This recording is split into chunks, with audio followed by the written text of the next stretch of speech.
Do you see that playing out as we speak? Most certainly. That would help, wouldn't it? Most certainly. And I think I said that in my opening remarks. There is no question that the region is immune from the strategic complexities of the world and the issues that you have raised with my colleagues. And for the record, may I reiterate my support for the UNCLOS and international law. The issues that you have raised with my colleagues reflect that and reflect those challenges, and that is why these engagements, the work of IORA, the work of other Indian Ocean multilateral organisations, is so important in building resilience, in enhancing relationships, and in focusing, frankly, on security. Minister, for smaller island states, this great power naval activity can be destabilizing. How do countries like Seychelles protect their waters without becoming arenas for these larger rivalries?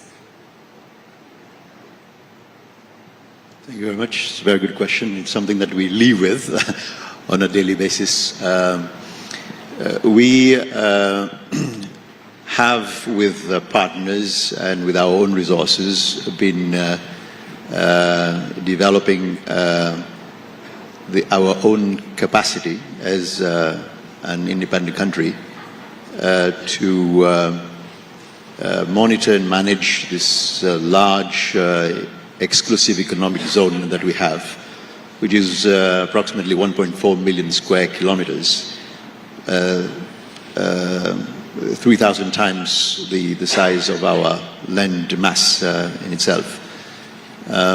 So it's not easy at all, but we have had the collaboration of partners. Since I'm in India and we're talking in soil, India has been one of the partners who has helped Seychelles. There are others as well. We have, as was mentioned before by my colleague from Mauritius, we have the Regional Center for Operational Coordination, which was set up under the auspices of the Indian Ocean Commission with financial assistance from the European Union, which is based in Seychelles. And there's another center which is based in Madagascar, funded under the same mechanism, which is the Regional Information Fusion Center. And these two play an important role in ensuring that we have information on what is taking place within the region. And as I said, it's a collaborative effort. In fact, the Regional Center for Operational Coordination is found within a facility that was financed by the UK, I would say. And we have partners from the region who sit there as well. So it is not just for information, but also for coordination, to respond properly on the basis of intelligence. And this also fits into other regional networks as well. So this is an ongoing exercise that we are doing. So using our own resources and using the partnership and collaboration that we have with others within the region and beyond. With India, we have over decades developed a very strong relationship, and we are happy that this is continuing and is gathering a new momentum.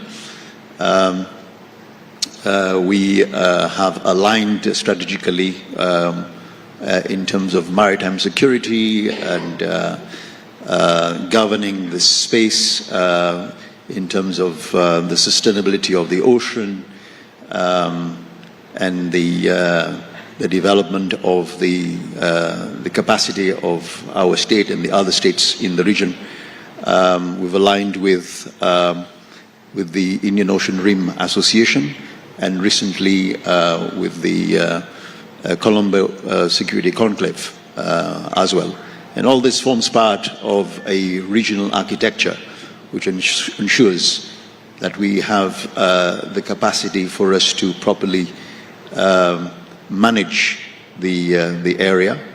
And it is a shared responsibility because the crimes that happen here are transnational in nature as well, whether we're talking about illegal activities that are happening. In fact, Seychelles shares a group called the Contact Group on Illegal or Illicit Maritime Activities, which is a successor to the Contact Group on Piracy off the coast of Somalia, which is a UN-associated body. So this is how we have done it. So it's based on it is based on the lawful protection, based on international law again, and it's important that we do adhere to international law in developing these frameworks and practices to protect our waters. So that's maritime security. We do not engage in war. Thank you. Minister Jaishankar, you want to come in here? Yes, if you, I'd just like to add to what my colleagues are saying from an Indian perspective. And in a way, I'm following up on, the question to me as well. Look, India has a particular salience when it comes to the Indian Ocean, and therefore a particular responsibility and a particular contribution. And it's not just that we are big and central. It is also because we have an ability really to bring a lot of countries to the table or to the platform because we have good relations with them. Perhaps they trust us more or they're more comfortable with us, call it what you will. So if you look at it, to me, the fact that the Fusion Center in Gurugram has so many people, so many countries, so many representatives all here at this time willing to work together, willing to share, willing to create an integrated picture, says something about the Indian Ocean, but it says something about us. Furthermore, these institutions we are building, and there's not a single one, there's IORA, as I said, there's Colombo Security Conclave, there's BIMSTEC, and there are some, maybe we are not part of GCC, etc. These are building blocks of what is a larger Indian Ocean, and on the other side you have the Pacific countries as well. This is the building blocks of what is a larger I would say composite picture.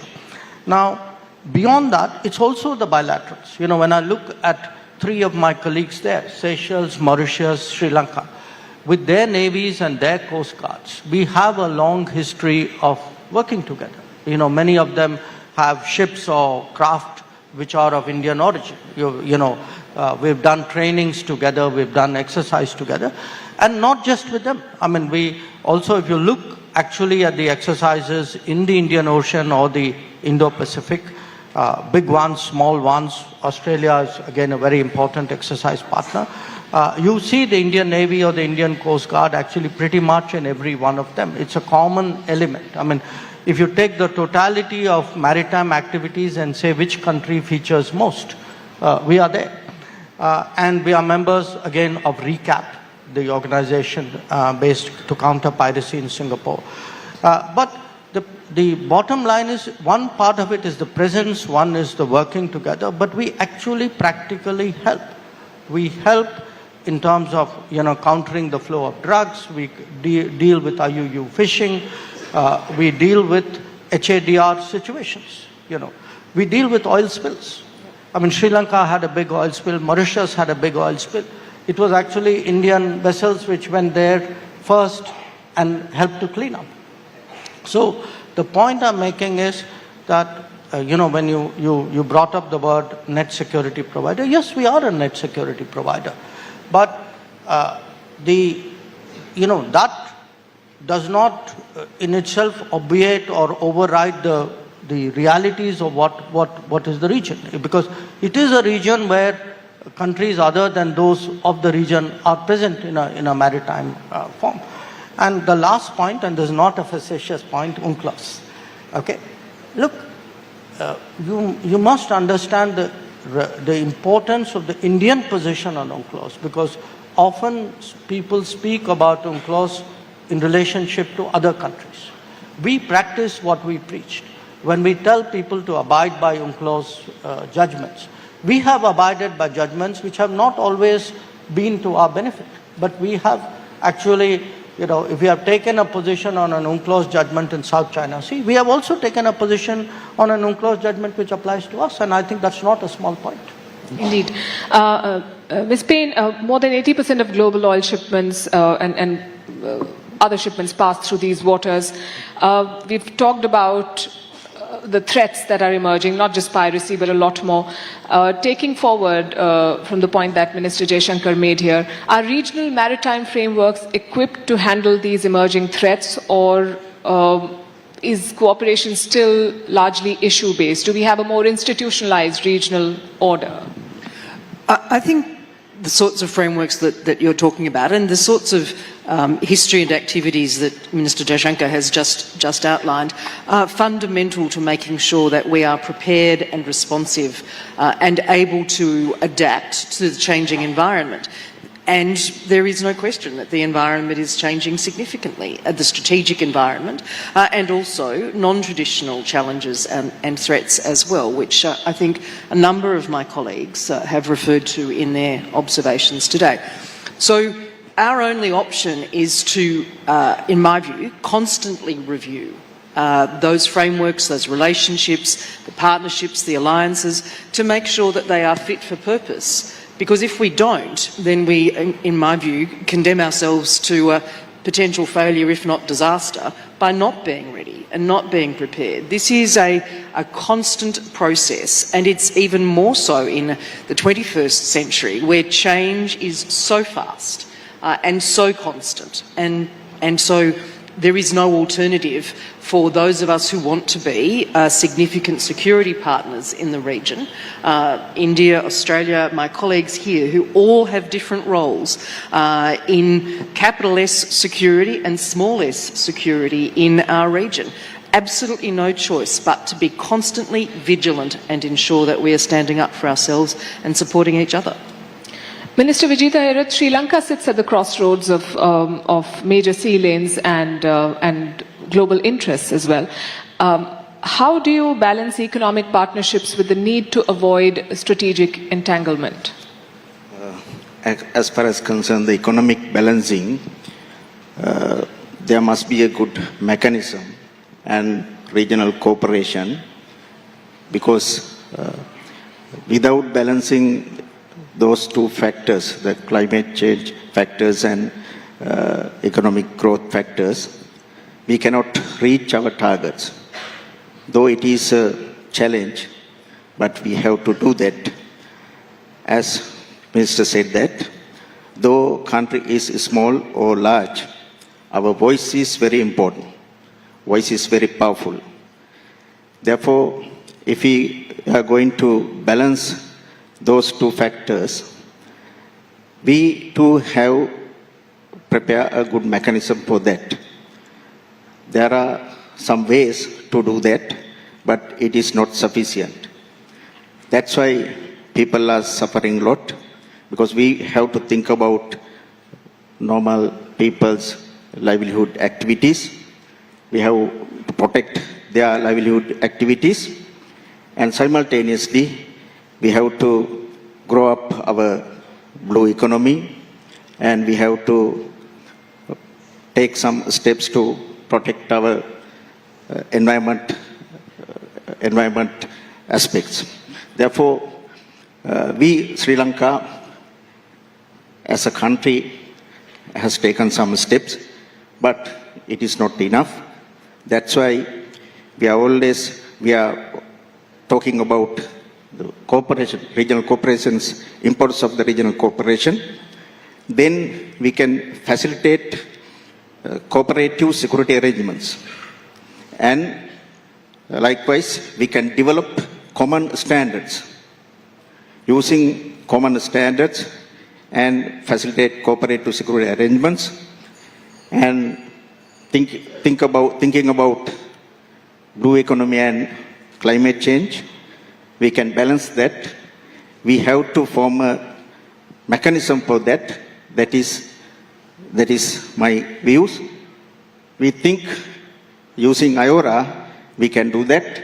Sri Lanka has taken some steps, but it is not enough. That's why we are engaging these types of regional organizations. Minister Ramphul, everyone on the panel has spoken about IORA. Do you think that it can realistically play a security role, or is it largely still an economic forum? No, as you know, IORA is not starting from zero. It has been there since 2014. And we already have a number of instruments that are already in place at the level of the IORA on maritime security, on blue economy, etc., etc. I think, as I've said, with India taking up the leadership of the IORA, it's an opportunity for us to bring in the Indian touch to the IORA and try to make the institution more, resilient, more focused on the challenges that we have in the Indian Ocean, right? And but what is important is that every economic growth in the region should be in harmony with environmental protection. That's very important, right? And I think our focus should be on that. Thank you. Minister, island states are attracting growing attention from major powers. We've seen that in the Pacific and increasingly in this region as well. Does that translate into opportunity for development or the pressure to pick sides? Well, it could happen both ways, right? I think it does present an opportunity for development, definitely, because we as small island states have been advocating and championing for certain causes which are dear to us internationally, at the UN level, in the AOCs, in the Commonwealth, and in the La Francophonie, in the Organization of African Pacific States, in the African Union itself, SADC, in COMESA, we have been advocating for that. And there is a growing consciousness that there is a need indeed for small island development states to also be integrated within the world system, because we do play an important role. We spoke today about the role that Seychelles is playing and can play, in fact, and this is a clear example of how, through the integration within the multilateral system, we can benefit. So the opportunity is there. Now, in terms of what happens when there is turbulence in the world, even if we do not choose to be an instigator or a perpetrator of what is happening, and Seychelles will not definitely choose between the belligerents. We made that position very, very clear. We are actively neutral and non-aligned, although responsible and playing our role in the region. We are impacted, but by what happens, and we have to respond by putting in the framework within our own country to be able to preempt and respond according to protect our own population, for which we have been working, whether it is the small-scale fisheries or the opportunities that we have in terms of the maritime security apparatus that we put in place, or whether it is the coastal population. So it is our responsibility to make sure that we are prepared and ready, and not just alone, but also in partnership with others within the region and the world. And since we've been talking about the IORA, I do think that the IORA does play an important role in providing this platform for dialogue to ensure that the channels of communication remain open, that we have the safe seas, and that we have structures in place to respond to issues that we face, be it the climate change, environmental pollution, waste disposal, whatever it is. And we are going in the right direction. And I also do think that the Indian chairmanship of the IORA does provide us with a fantastic opportunity for us to move further in that direction, converting declarations into practical operations that will concretely benefit the member states of the region, including small island developing states. Thank you. Dr. Jaishankar, what concrete changes do you hope for your presidency to deliver the IORA leadership? Before that, may I make one point, because I feel it has not come up sufficiently in our discussions and frankly even in the public discourse, and that is the safety of merchant shipping. Today Indians are a very large segment of people who man merchant ships. So every time there is an attack on a tanker, on vessels carrying goods, it is very likely that all or part of that vessel is actually manned by Indians. So when we look today at what is going on, I think we should also give a lot of weight, because these are our people involved out there. I mean, we've had fatalities in the last few days. I mean, among the tankers which have been attacked, we've had in 2 tankers Indian nationals who have died. And I think there's got to be adequate recognition in this country about the interests of our people, the merchant mariners, and what we could be doing really to secure them or to safeguard them. And a lot of our approach to the crisis is actually driven by the fact that we have a community of 9 to 10 million people residing in the Gulf. Their well-being is a factor, just as merchant shipping, the well-being of merchant shipping, tanker traffic is a factor. And it's not, again, just a matter of expressing concern. For the last 2 years, in fact, when the Houthis were busy attacking shipping, we had actually deployed our Navy in the Northern Arabian Sea.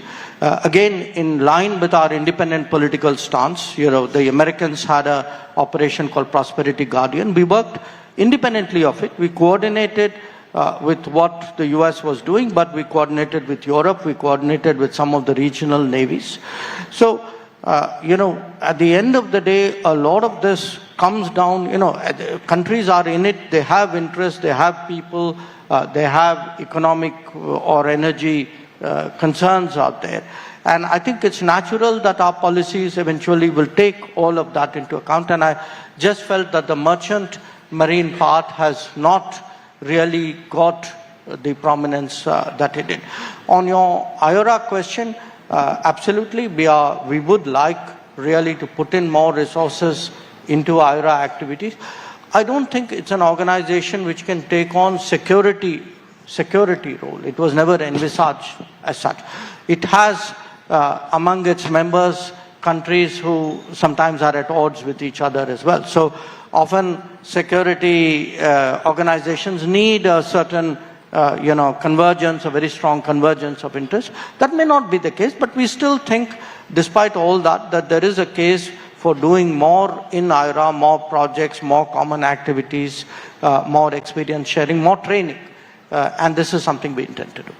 Ms. Payne, what are the expectations from India's leadership in this group and in general in the region? And what are the challenges as you foresee it? Because it is a contested region.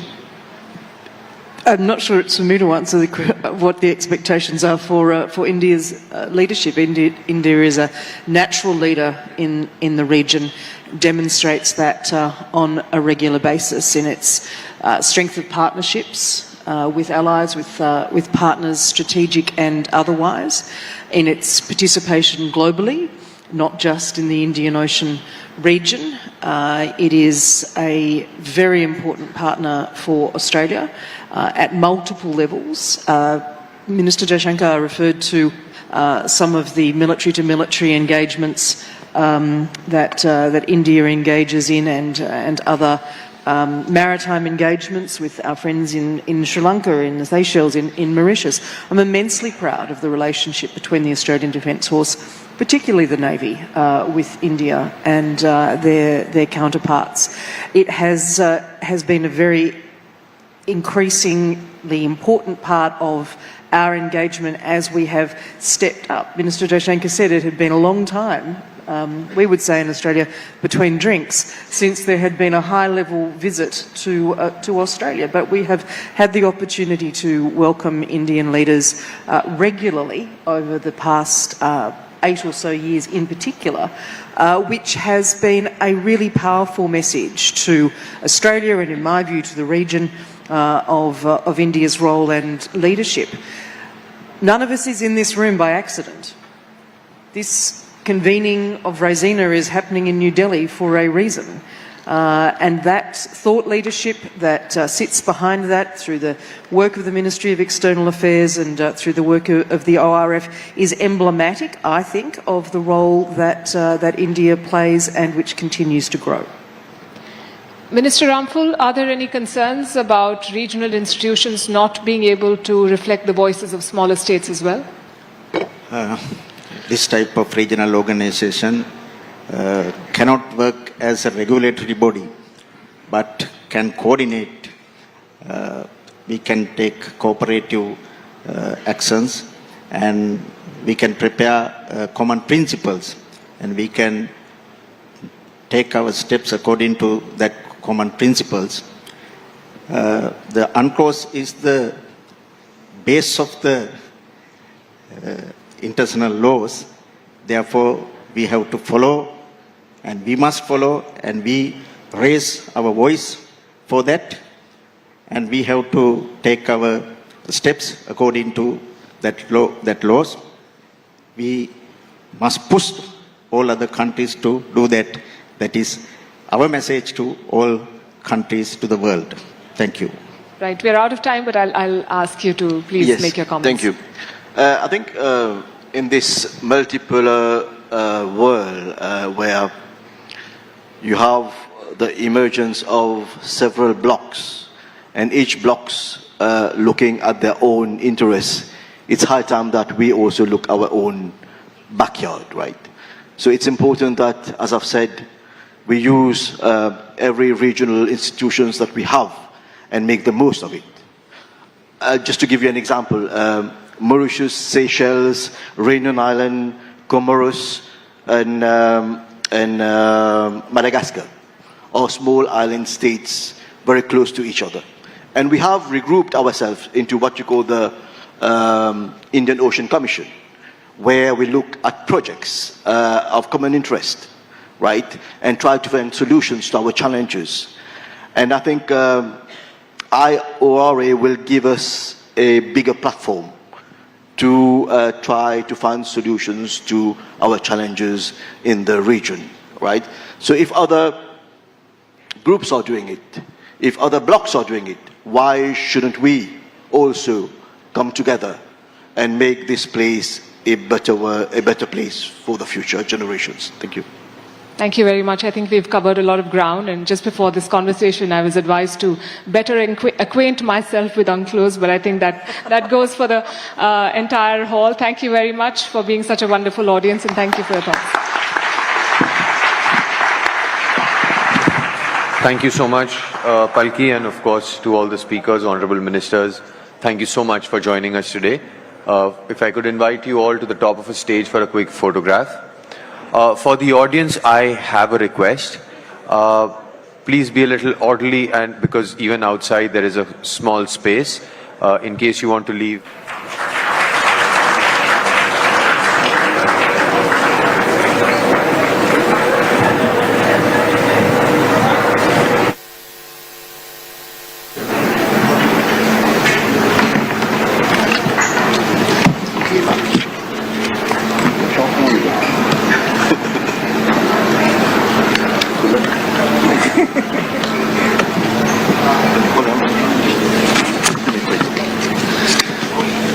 Good morning, namaskar. This week, the war in West Asia reached the Indian Ocean. The US torpedoed an Iranian vessel near Sri Lanka. It served as a reminder that this ocean is not just a trade route. It is a theater of geopolitics. The question today is, can the Indian Ocean remain open, stable and cooperative, or is it already an arena of great power rivalry? I have with us a power-packed panel. I'm going to start with opening comments. Let's begin with Minister Vijitha Herath of Sri Lanka. Yeah. Minister Herath. Yes, good morning. Thank you very much for giving this opportunity. The Raisina Dialogue is very important for all of us to express our ideas and views. As far as concern, our relations is very important to maritime security and enhance our economic relations. IORA is an organization. We can boost our relations furthermore. IORA has adopted resolutions and framework in last year. It was very important. We can use those resolutions according to international laws. We must respect international laws. I think all of you can understand the present situation of the globe. It is a good example to us, the necessity of such type of regional organization and strengthening such type of organization. Therefore, we have to work together using those organizations. Our neighboring country